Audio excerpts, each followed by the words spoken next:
بسم اللہ الرحمن الرحیم۔ حضرت حلیمہ رضی اللہ عنہا اس طرح بیان کرتی ہے کہ ایک مرتبہ یہودیوں کی ایک جماعت میرے پاس سے گزری۔ یہ لوگ آسمانی کتاب تورات کو ماننے کا دعویٰ کرتے تھے۔ میں نے ان سے کہا کہ آپ لوگ میرے اس بیٹے کے بارے میں کچھ بتا سکتے ہیں؟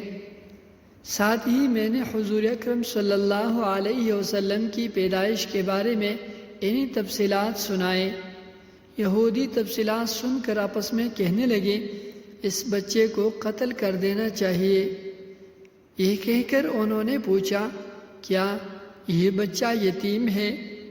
میں نے ان کی باتیں سن لی تھی کہ وہ ان کے قتل کا ارادہ کر رہے ہیں، سو میں نے جلدی سے اپنے شوہر کی طرف اشارہ کرتے ہوئے کہا، نہیں، یہ رہے اس بچے کے باپ۔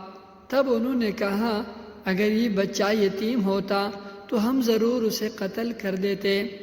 یہ بات انہوں نے اس لیے کہی کہ انہوں نے پرانی کتابوں میں پڑھ رکھا تھا کہ ایک آخری نبی آنے والے ہیں، ان کا دین سارے عالم میں پھیل جائے گا، ہر طرف ان کا بول بالا ہوگا، ان کی پیدائش اور بچپن کی یہ علامات ہوگی، اور یہ کہ وہ یتیم ہوں گے۔ اب چونکہ ان سے حلیمہ سعدیہ نے یہ کہہ دیا کہ یہ بچہ یتیم نہیں ہے، تو انہوں نے خیال کر لیا کہ وہ بچہ نہیں ہے۔ اس طرح انہوں نے بچے کو قتل کرنے کا ارادہ ترک کر دیا۔